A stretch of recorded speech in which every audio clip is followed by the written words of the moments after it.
Today we're going to be talking from the book of The Voice of the Martyrs. It's called When Faith is Forbidden. And it's the first chapter of the book. And it's talking about the young man who's going to Sudan on a mission trip with Voice of the Martyrs and his thinking as he went. So I'm going to read it, and at the end it has an interesting question for you and I. This is from the scriptures, Hebrews 11:13-16. These all died in faith, not having received the things promised, but having seen them and greeted them from afar, and having acknowledged that they were strangers and exiles on the earth. For people who speak thus make it clear that they are seeking a homeland. If they had been thinking of that land from which they had gone out, they would have had opportunity to return. But that as it is, they desire a better country, that is, a heavenly one. Therefore God is not ashamed to be called their God, for he has prepared for them a city. So now we start with his story. We're leaving for the airport in 25 minutes. I hope you're ready. I'm rushing around my house trying to figure out how to get my suitcase closed and which things in it I won't actually need on the trip. I check my phone again to see what the weather is predicted to be. The warm jacket takes up a lot of suitcase space. Will I need it? Will I need a nicer pair of shoes for church? Is anyone going to expect me to be wearing a tie? These are good questions, and I know we've probably all asked those questions. Every extra item prompts a tiny cost-benefit analysis. Yes, it would be nice to have my running shoes in case the hotel has a fitness center. Figure the odds. But they take up precious space. Yes, I'd love to have my personal Bible, but my traveling New Testament is much smaller and lighter, and I have the whole Bible on my phone, if I need it. And I always hope to have a little bit of extra space when I leave, because invariably I come home with a small souvenir for my wife or a gift for my sons. When they were young, their favorites were swords, knives, or any sort of weapon, and the daughters-in-law. As the son of missionaries, I grew up in a traveling family. The packing rules were simple. If you can't carry it yourself, you can't bring it. This was our story for our children too. Whatever they chose to take with them, it was their responsibility, and that was the word we used. It's your responsibility. You have to carry it. This was sometimes, we're going back to the book, this was sometimes tested, such as when we carried silverware for 12 to Papua New Guinea in our carry-on bags. I still tried to follow that rule: one medium-sized checked bag and one carry-on, which has my camera, headphones, and ebook reader, as well as various and sundry power adapter cords, and hopefully a snack and a spare shirt, because there's never a guarantee your suitcase will arrive the same time you do. Our ride should be here in 10 minutes. Can you push down right here while I zip my suitcase closed? Early on in my time at the Voice of the Martyrs, I had a very different idea about visiting persecuted Christians. I remember on my first VOM trip to China, our team was going to meet a pastor who'd been arrested multiple times in the previous 3 months.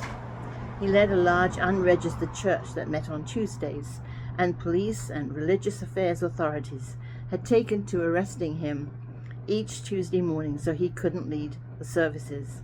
They'd hold him all day or even overnight, then let him go, just so he couldn't lead his growing flock. So as we went to visit, I had a picture in my mind of this poor, abused pastor. I thought how much of a blessing it would be to him for foreigners to come and cheer him up. Oh my. Because he'd no doubt be feeling deeply discouraged. My ideas couldn't have been much further from reality. When we arrived at his apartment, he was smiling and joyful. He was thrilled that people in his area were meeting Jesus Christ, thrilled his flock was growing. If the price of effective ministry was a few measly arrests on a few nights in jail, then so what? It was worth it to see lives changed and Christ's kingdom grow. I remember clearly how he showed us the bag he took with him to church. It had a blanket and a change of clothes. It was his jail bag, and he was packed and ready to go. I turned to his wife, sitting to the side as we sipped cups of tea. "Don't you worry about him?" I asked, pointing to the pastor. "Why should I be worried?" she answered through the translator. "God will take care of him. God will take care of him, and God will take care of us." Since that trip, I have different ideas about my travels. While persecuted Christians greatly enjoy fellowship with other believers, they don't need me to cheer them up. In fact, often in their presence I wish for more, much more of the joy that shows on their faces and in their lives. I go to hear their stories. I go as a learner, wanting to know more about their faith and their walk on their journey toward home. A better country, that is a heavenly one. And when I get back to my earthly home, I want to tell the story of their amazing faith. As you begin reading this book, we're going on a journey together. We're going to spend 40 days experiencing what it's like to travel into restricted nations and visit people like that brave Chinese pastor and his wife. I'm glad you're coming along with me, he says, to hear the stories of some of those I've met over the past 23 years. But if you're a follower of Christ, you are on a journey before you opened this book. In several places, like the passage we started with today, the Bible talks about Christ's followers as visitors, foreigners, exiles, and even aliens here on earth. We're not home yet because we're not of this world. And we're not home here. We're only traveling through, heading toward our real home, heaven. So as we take this journey together to meet persecuted Christians, I hope we learn some truths for our other, more important journey, the one that will take us to heaven. So as we're leaving for the airport, here's the first lesson. Pack lightly. Many Christians are journeying through life carrying more baggage than they should be. Instead of one checked bag and one carry-on, they're trying to take 6 checked bags and 3 huge carry-ons. They load up a cart to push through the airport, but then they can't even see where they're going to push the cart. They're thinking more about where they are now than about their final destination. And they're carrying way too much. And just as the airline charged a passenger for overweight bags, these believers are paying a price for carrying too much weight. We might say materialism, too much materialism. Maybe your extra bag is unforgiveness. You're carrying a grudge that makes out your bag too heavy. Maybe it's unconfessed sin. Perhaps you're carrying too many material possessions that keep you from thinking enough about our real home. Maybe it's busyness. Your schedule is so packed you can't even take time to enjoy the places you're visiting. And there's our ride pulling into the driveway. As we head to the airport and as we depart for this journey together, will you prayerfully ask God to show you if you're carrying too much through your life journey? I hope the testimonies of our persecuted family members will bless and challenge you. And I hope they'll make you think more about our true home and about the path you're on to get there.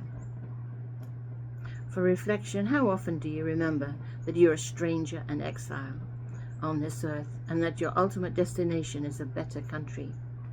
How does that knowledge affect the way you'll live this day? Are you packing lightly for the journey through this life on your way home? Are you carrying anything you don't need that serves only to take up space and make your bags too heavy? As you consider these questions, write answers for your journal, or just think about these things. What needs to happen for you to lay those things down and leave them behind? Prayer. Lord God, please go with us on this journey.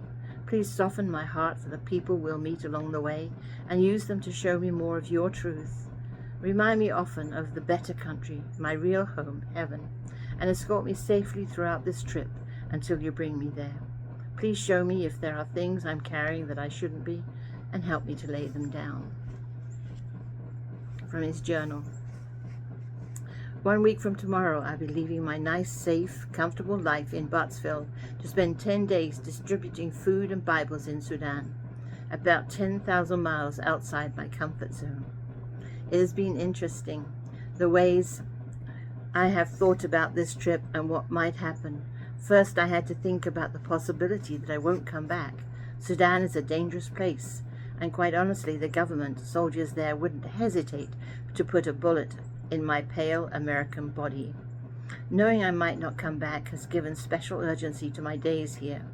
I want to spend every moment with Cha, my wife, and the boys, being an exemplary husband and father.